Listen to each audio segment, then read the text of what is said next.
I sent my parents 108 payments totaling $377,000 over 9 years, and when I was bleeding in the back of an ambulance in Chicago, they told me not to create drama because they were at a Rotary Gala watching my sister present her fashion line.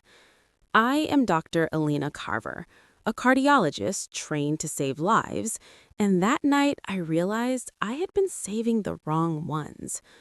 3 days later, I canceled $2,900 a month without warning, and what happened next exposed more than money.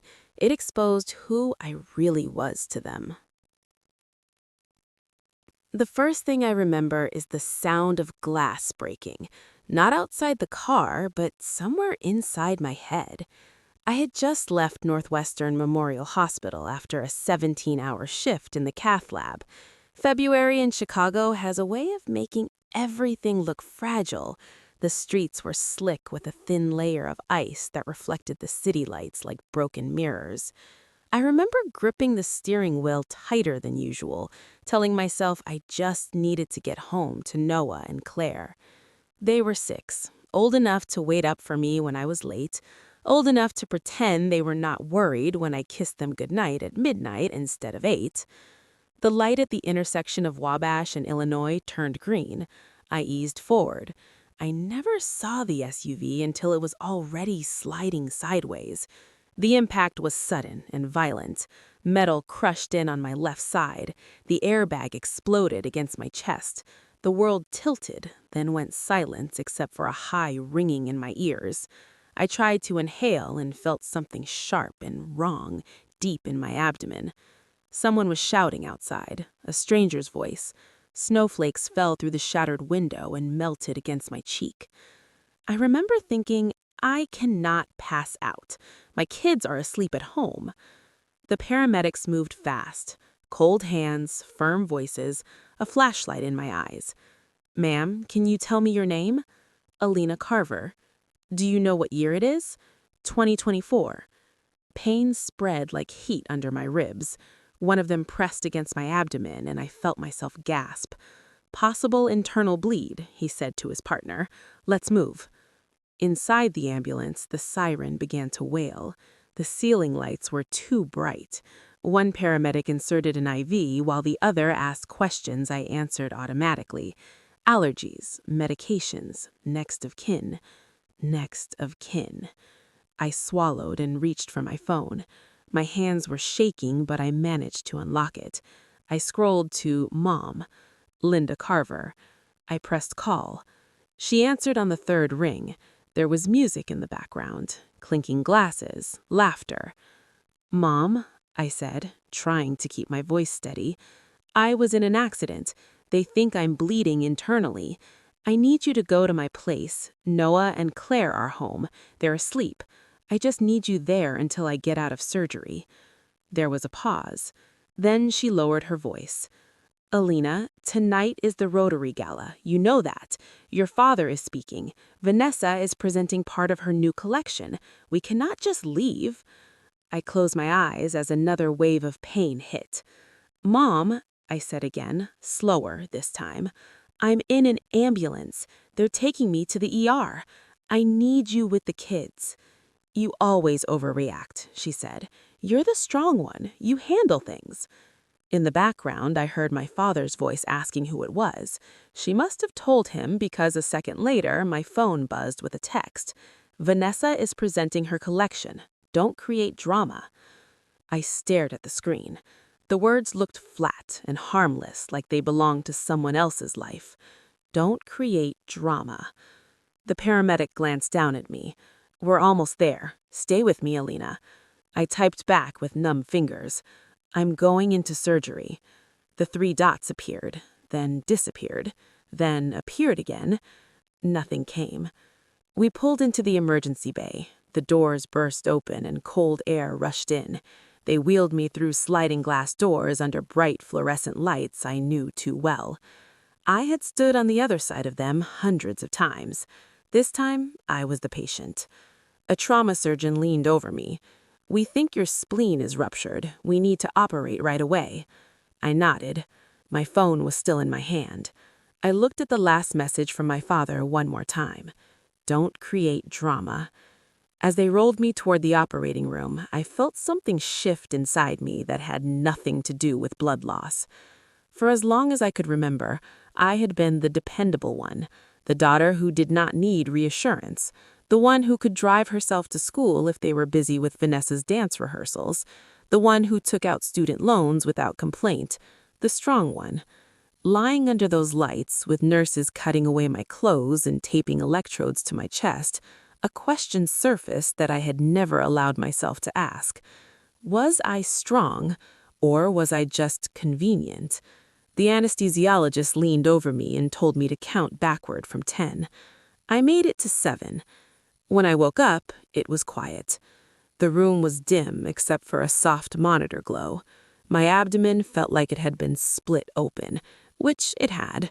Tubes ran from my arms. My throat was raw and heavy. A nurse noticed my eyes open and came over. Surgery went well. You lost a fair amount of blood, but we controlled it. You're stable. Stable. I nodded and reached for my phone again. It was on the bedside table.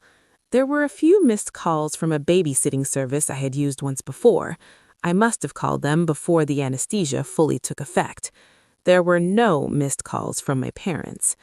There was one text from my mother sent 2 hours after my message, "Keep us updated." I stared at it for a long time. Then I opened my banking app. For 9 years, on the first of the month, the same transfer had gone out like clockwork. $2,900 from my checking account to my parents' joint account. Mortgage support, insurance, temporary help that had quietly become permanent. 9 years, 108 transfers. I tapped into scheduled payments. The recurring transfer was there, set to process in 3 days. My thumb hovered over it. I thought about the refinance documents I had signed in 2016 because Dad said it would help them secure a better rate. I thought about the nights I skipped vacations because I needed to make sure I had enough liquidity in case they needed extra help. I thought about being told over and over that I was the strong one. You handle things. I pressed cancel. The screen asked me if I was sure. Yes. The confirmation message appeared almost immediately. Recurring transfer canceled. That was it. No dramatic music, no shaking hands, just a quiet notification on a 6-inch screen. For a moment, I expected to feel rage or triumph. Instead, there was only a strange stillness, as if something heavy I had been carrying for so long had finally been set down, and I was not yet sure how to stand without it. Outside my hospital room window, Lake Michigan was a sheet of gray beneath the winter sky. Chicago moved on as it always did. Cars crawled along Lakeshore Drive. People hurried with their collars turned up against the wind. In Naperville, I imagined my parents finishing their gala dinner, smiling for photos, complimenting Vanessa on her designs, telling people how proud they were of both their daughters. I closed my eyes. For the first time in 9 years, the first of the month was coming, and my money would not arrive in their account. I did not call them to explain. I did not send a warning text. I did not justify or negotiate. I lay back against the hospital pillow, stitches pulling under my skin, and let the silence settle around me. 9 years ended with a single tap, and no one in that ballroom had any idea. Chapter 2. The first transfer had never felt dramatic either. It was September 2015, a month after I finished my fellowship at Mayo Clinic and signed my attending contract at Northwestern Memorial Hospital. I had just moved into a small condo near Streeterville, still sleeping on a mattress on the floor because I had not had time to buy a bed frame. Dad called on a Sunday afternoon.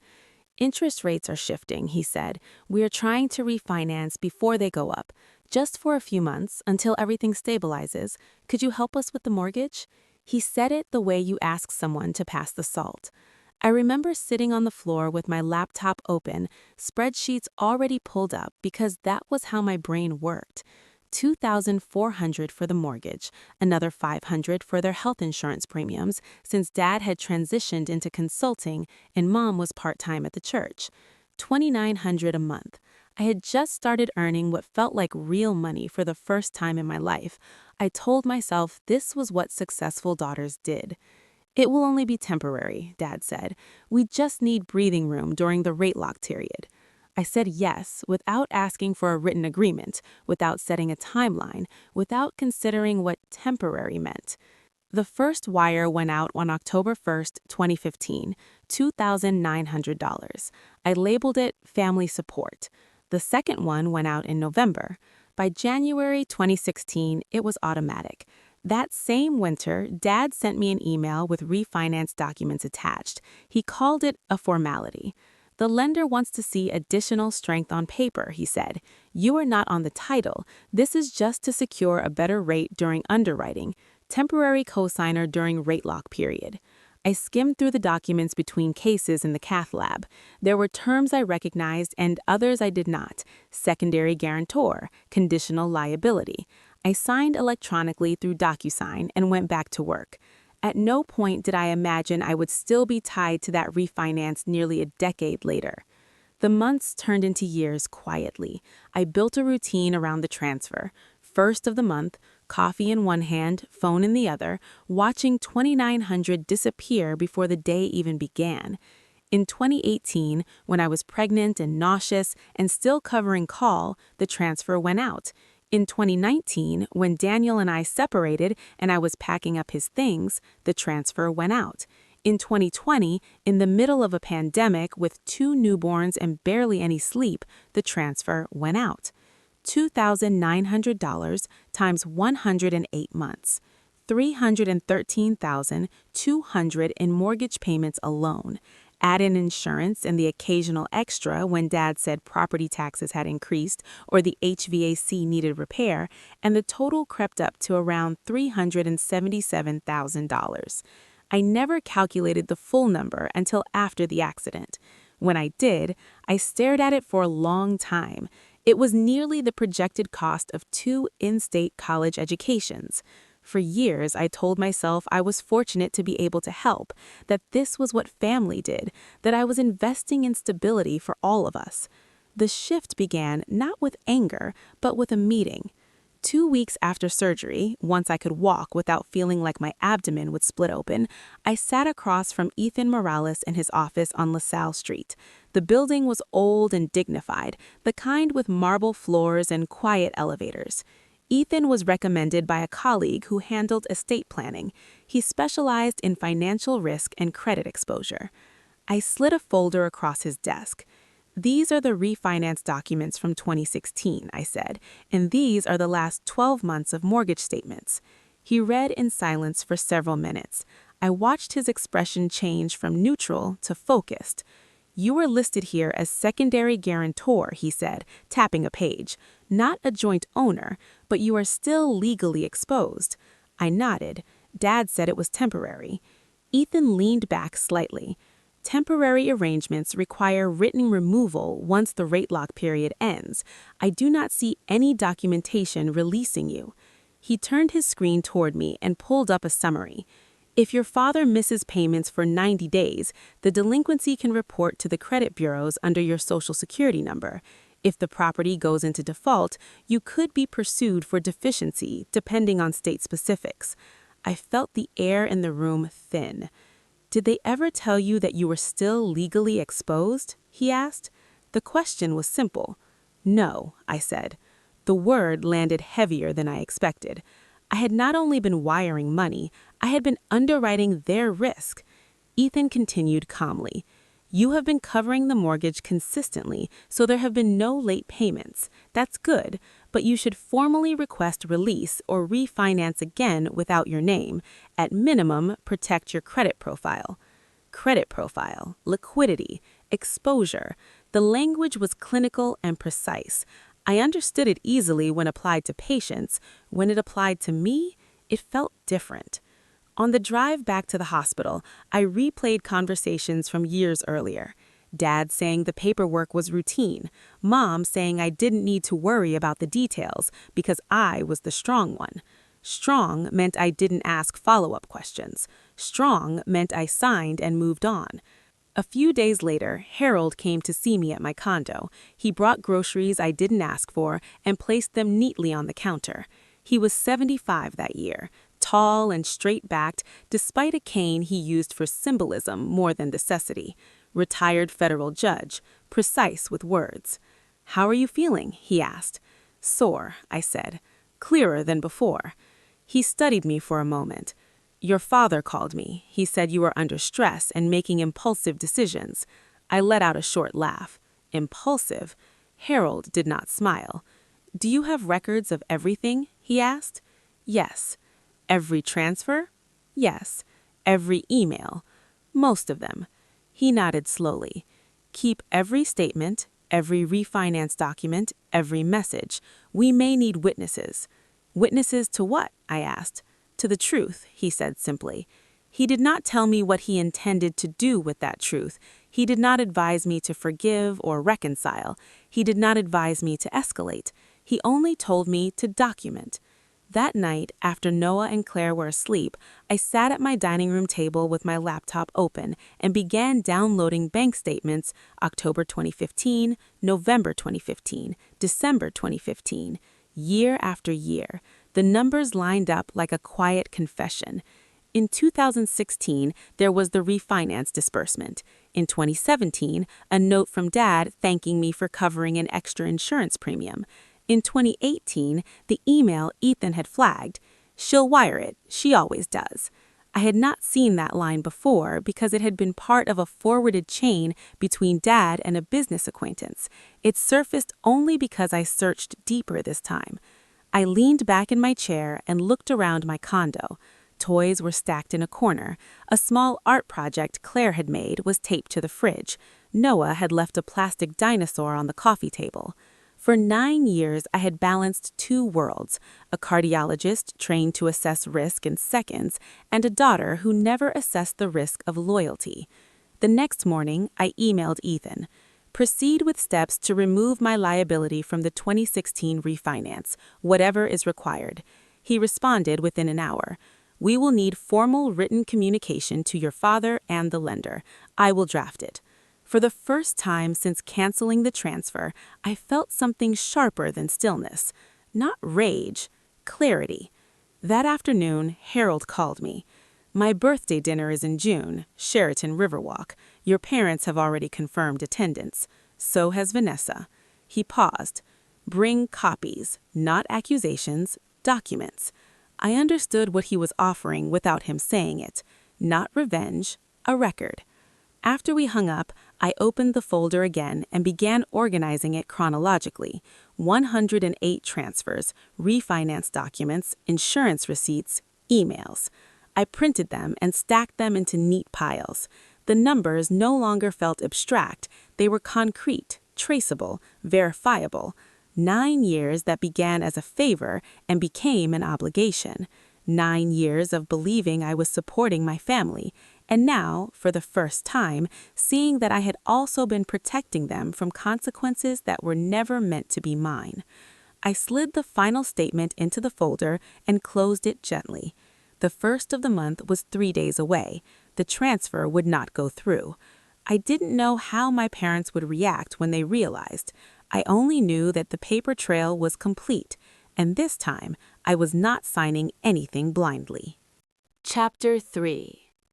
The shift in tone did not happen all at once. It arrived quietly, like a rumor that learns to walk before it runs. The first sign was Vanessa's story. I saw it on a Tuesday night while folding laundry. A mutual friend had sent it to me with a simple message. "Have you seen this?" Vanessa stood in front of a rack of pastel dresses, hair perfectly styled, soft lighting filtering through what looked like a rented studio space. She smiled into the camera. Sometimes when someone you love is going through emotional instability, the kindest thing you can do is give them space and pray for them. She paused, just long enough for the implication to settle. Family is complicated, but mental health matters. The post disappeared 24 hours later. The damage did not. The next morning, my phone buzzed during rounds. It was Aunt Karen. "We're worried about your mental health," her text read. "Your mom said you've been acting irrational since the accident." I stared at the word irrational. I had canceled a bank transfer. That was the irrational act. By lunchtime, I realized I had been removed from the family group chat. I only knew because I went to check a photo my cousin had promised to send, and the thread was gone. I called my mother that evening. "You told people I am unstable." Her voice was calm, almost soothing.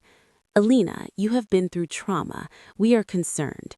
You cut us off financially without a conversation. That is not like you." "It is exactly like me," I said. "You just never expected it." She sighed. "You are not thinking clearly. Vanessa is devastated. Your father is embarrassed. You are creating a narrative that makes us look like villains."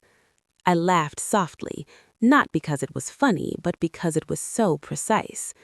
"So this is about how you look." There was a long pause. "It is about family reputation," she said, "which affects all of us." The conversation ended with no resolution, only a quiet understanding that they had moved first. 2 days later, I was called into Dr. Samuel Green's office. Samuel had been my department chair since I became an attending. He was measured, fair, the kind of leader who believed in procedure more than personality. He gestured for me to sit. "Alina, this is procedural," he began, "but it exists." He slid a printed email across the desk. The sender was an address I recognized as belonging to a distant cousin's husband. The subject line read, "Concern regarding Dr. Carver." The body suggested that I might be experiencing emotional instability after a recent accident, and that patient safety should be considered. I felt heat rise up my neck. "Who sent this?" I asked. Samuel held up a hand. "We are not investigating motives. We are obligated to review concerns when they are raised externally. HR has scheduled a fitness for duty evaluation." I looked at him steadily. "Do you believe I am unfit to practice?" He met my gaze. "I believe you are one of the most competent cardiologists in this department, but we follow protocol." Protocol. The word tasted clinical and cold. The evaluation was set for Friday morning, a licensed occupational psychiatrist in a neutral office downtown. That night, I barely slept, not because I doubted my stability, but because I understood what this meant. The smear campaign had left the house and entered my workplace. Friday morning, I sat across from Dr. Ellen Rosner in a quiet office with abstract art on the walls.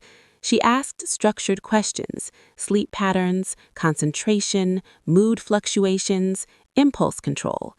"Have you had thoughts of harming yourself or others?" "No." "Have you experienced disorganized thinking?" "No." "Are you under unusual financial stress?" I paused for half a second. "No more than usual." We spoke for nearly 90 minutes. She reviewed my medical file, she asked about the accident, she asked about family dynamics in a neutral tone that suggested she had heard variations of this story before. At the end, she closed her folder. "You demonstrate intact judgment, high executive functioning, and appropriate emotional regulation," she said. "I see no impairment." The written report arrived the following Monday. Stable, high functioning, no evidence of cognitive or emotional impairment. Samuel called me into his office again.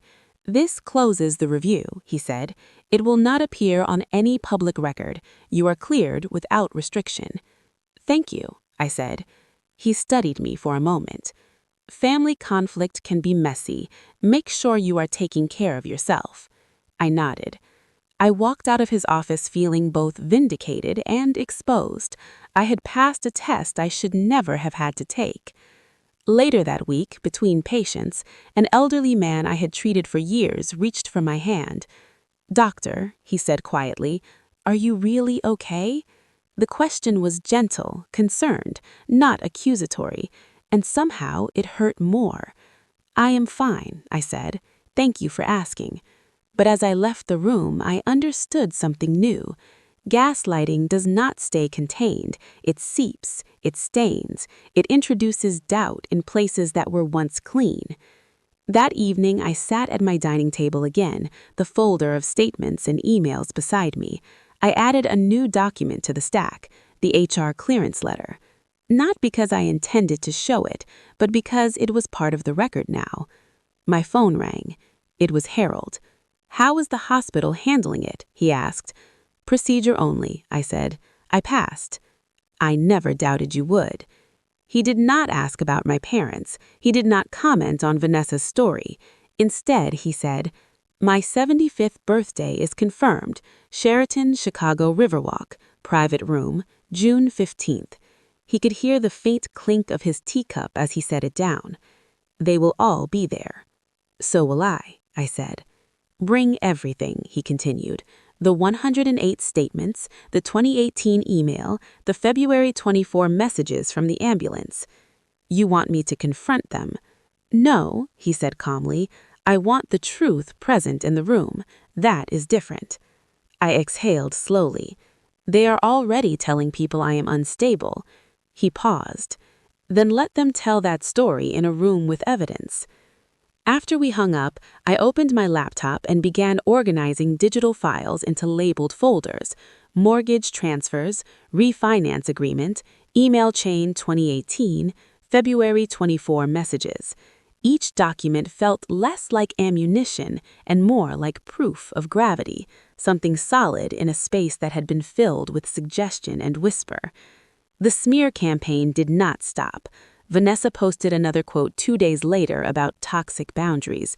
A cousin commented publicly about forgiveness. I did not respond, not online, not privately. Instead, I printed clean copies of every relevant document and placed them in a leather portfolio. On the cover, I wrote nothing. No accusations, no titles, just paper. The night before the party, I laid the documents out across my dining table one last time. I checked the totals. I reread the email where my father wrote, "She will wire it." I looked at the text message that told me not to create drama while I was bleeding internally.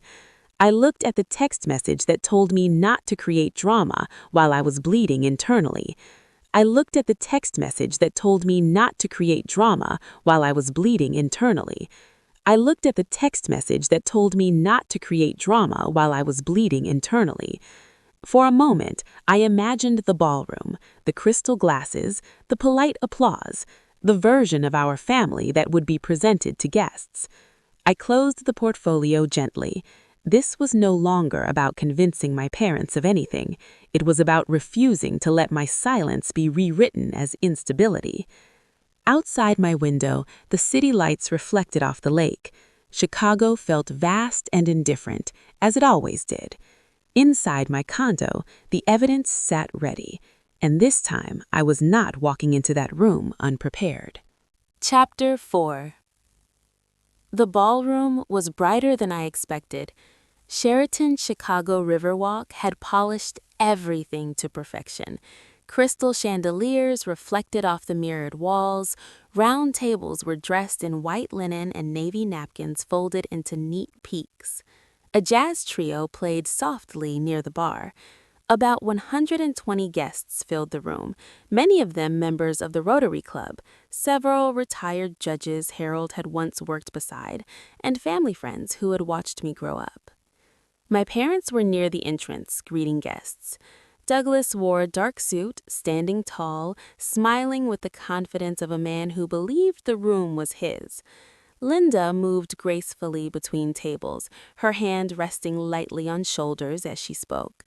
Vanessa stood near the stage area, dressed in a sleek ivory dress, laughing too loudly at something one of her friends said. When they saw me, their expressions flickered just slightly. Linda approached first. "I'm glad you came," she said, her voice measured. "Of course I came. It's Grandpa's birthday." She nodded, searching my face for something. "Let's not create a scene tonight," she added softly. I held her gaze. "That depends on what you call a scene."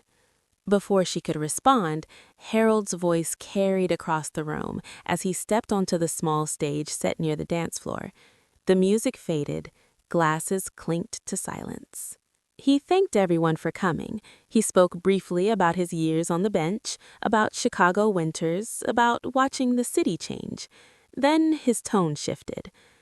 At 75, he said, I have learned that birthdays are less about celebration and more about clarity. A few guests chuckled politely.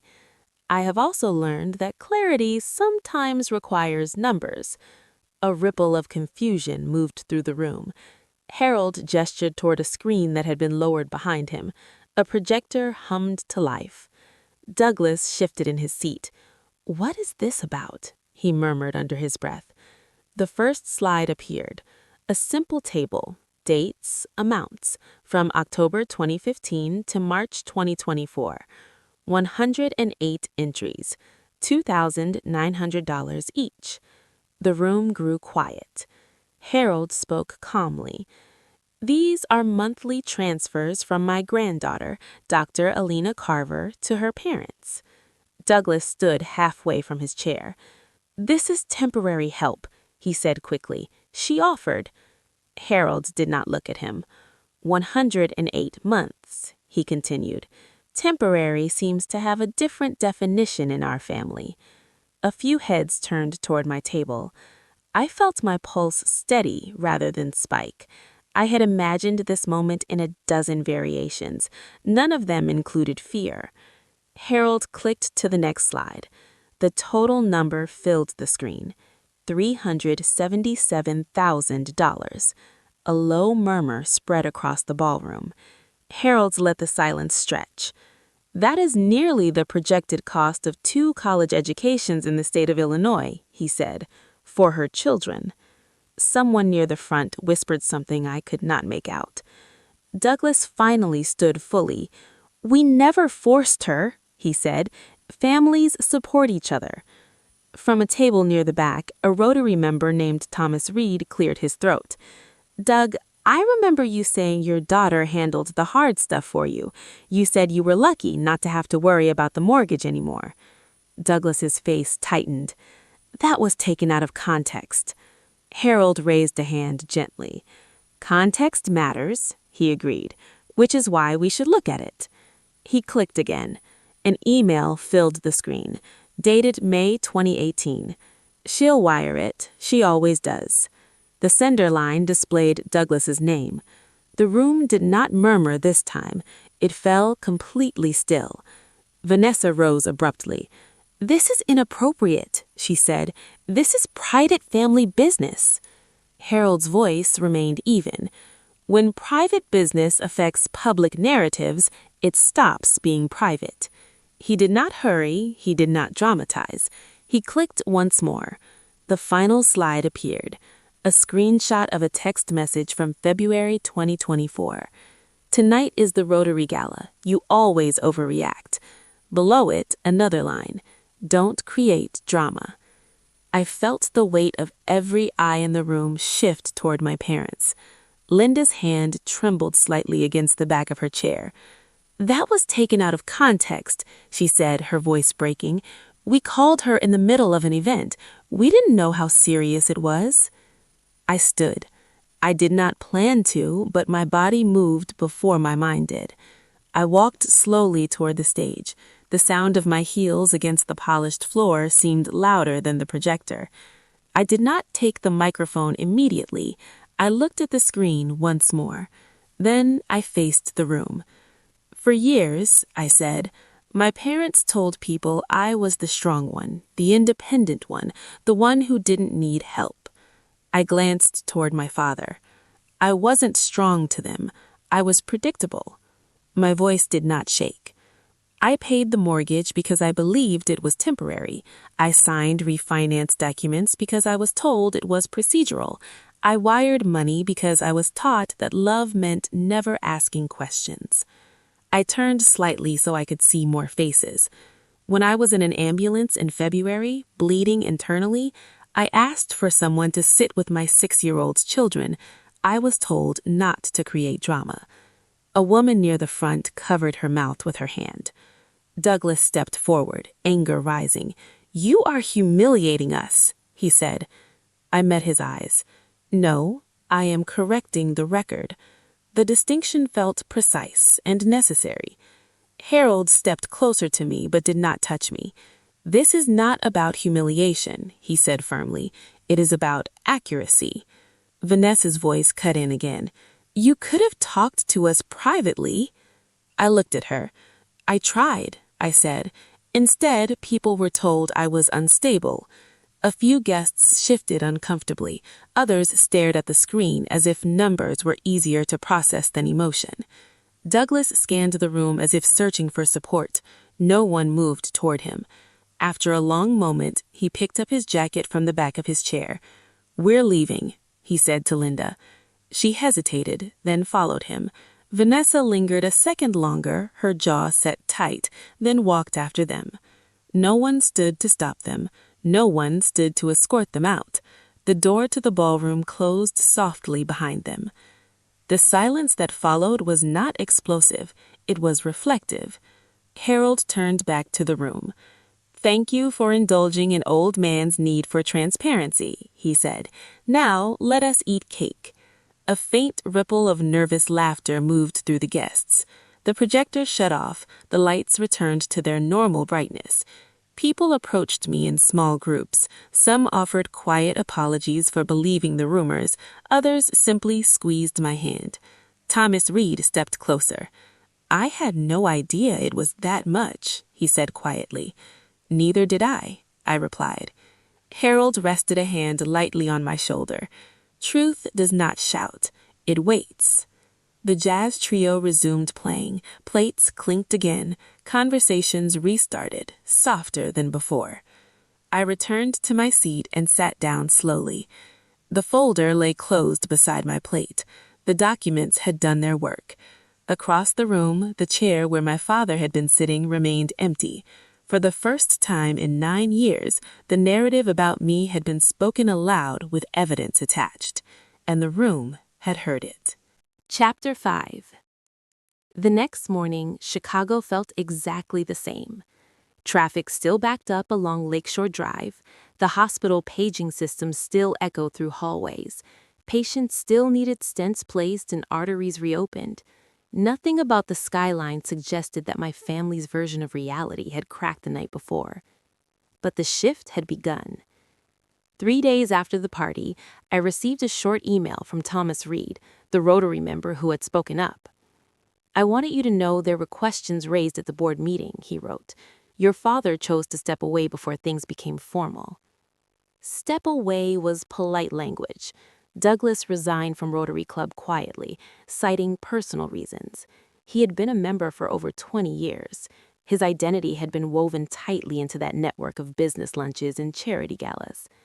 When I saw the announcement posted on the club's internal page, I felt no surge of satisfaction, just a recognition of cause and effect.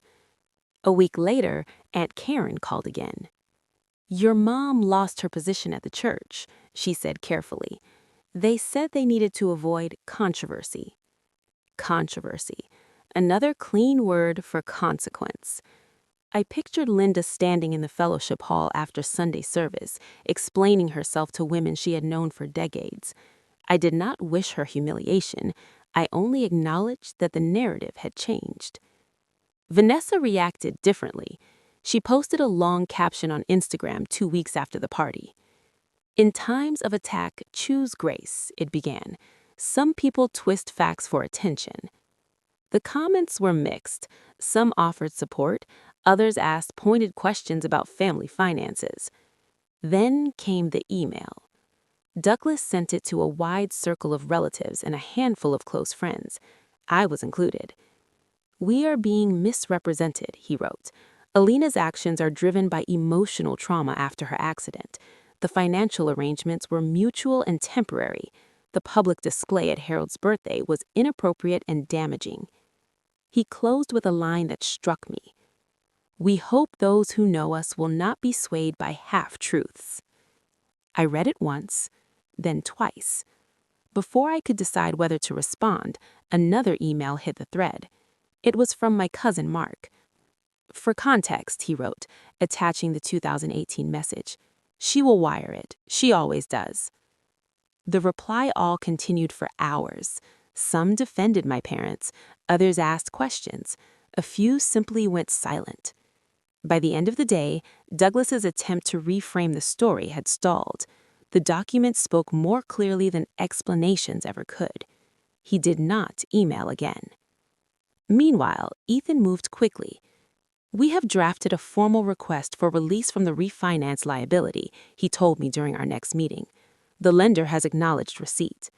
He outlined the steps with methodical clarity: written notification, review period, updated underwriting without my guarantor status.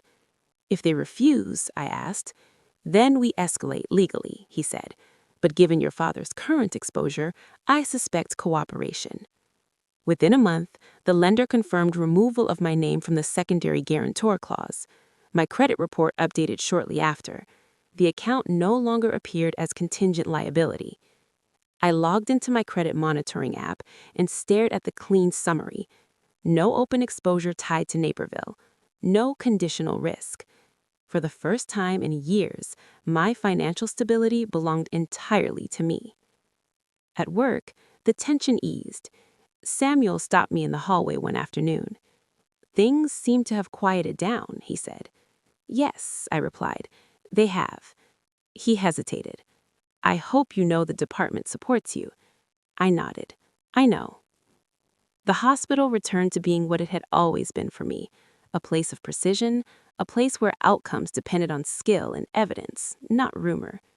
At home, the shift felt different. One evening in October, Noah sat across from me at the kitchen table, carefully coloring inside the lines of a dinosaur picture. "Mom," he said without looking up, "saying no doesn't make us bad, right?" The question caught me off guard. "Why do you ask that?" "Grandma said you were being mean," he said softly, "that you stopped helping." I set down my fork. "Saying no does not make us bad," I said. "It makes us honest about what we can and cannot do." He looked up at me. "So we're not bad?" "No," I said. "We are honest." Claire, who had been listening quietly, chimed in. "Are we still allowed to love them?" "Yes," I said. "Love is separate from money." The words felt both simple and revolutionary. That night, after they were asleep, I opened my laptop again. Not to download statements, not to gather evidence. This time, I opened a new account. Illinois 529 College Savings Plan. I entered Noah's information first, then Claire's. I set up automatic contributions, a smaller number than 2,900, but one that felt intentional. When the first deposit cleared, I watched the balance increase instead of decrease. It was not dramatic, a few $1,000s transferred from checking to savings, but the direction had changed. For 9 years, the first of the month meant loss. Now it meant investment. In November, Linda called. Her voice sounded thinner. "Can we talk?" she asked. "About what?" "About all of this." There was no accusation in her tone, only fatigue. "I am not ready," I said gently. There was a pause. "We didn't think you needed us," she said quietly. I closed my eyes. I needed parents, not dependents. The line went silent for several seconds. "I don't know how to fix this," she said finally. "Neither do I answered. We ended the call without resolution. By December, the social ripples had settled into a new normal. Douglas kept a lower profile. Vanessa's following dipped slightly. A Midwest boutique publicly ended their collaboration with her, citing a desire to avoid personal controversy. No lawsuits, no screaming confrontations, just adjustments. One Sunday afternoon, I drove past my parents' house in Naperville on the way back from visiting a friend. The house looked the same: freshly trimmed hedges, Christmas lights hung neatly along the roofline. For a moment, I wondered if they were inside calculating their version of the past 9 years. I did not stop. Back in Chicago, I parked near the lake and watched the gray water stretch out under a gray winter sky. Karma did not arrive as lightning. It arrived as silence, as resignation letters, as contracts not renewed, as credit reports updated. At home that evening, I opened my banking app out of habit. The first of the month had passed 2 days earlier. No outgoing transfer, 2 new deposits into college accounts. I placed the phone face down on the table. The shift was no longer about proving anything. It was about direction. And for the first time in nearly a decade, the direction was forward. Chapter 6. January 2025 arrived quietly, as if the calendar itself was trying not to disturb me. Chicago in winter can feel endless, but that year I noticed something different. I was no longer counting days until the first of the month with dread. The first of the month was just a date again, a line on a page, a morning like any other. I started therapy in early February, not because I was falling apart, not because I needed someone to tell me my parents were wrong. I already knew what had happened. The facts were documented. The consequences were unfolding. I went because I did not want Noah and Claire to inherit my reflexes. I did not want them to learn that love meant overextending. I did not want them to grow into adults who apologized for having needs. I did not want them to confuse peace with silence. My therapist, Dr. Priya Shah, met me in a small office near Lincoln Park with a window that faced a row of bare trees. On my first visit, she asked me a simple question. When did you learn that your needs were inconvenient? I laughed softly and looked down at my hands. I did not answer right away because the truth was too big to pick up in one sentence. I learned it early, I said finally. I just did not know it had a name. Over the next months, we worked in small, precise steps, like a rehab program for a muscle I did not realize I had strained for years. We talked about the word strong, the way it had been used as praise, and then as a weapon. We talked about my instinct to fix everything before anyone could ask.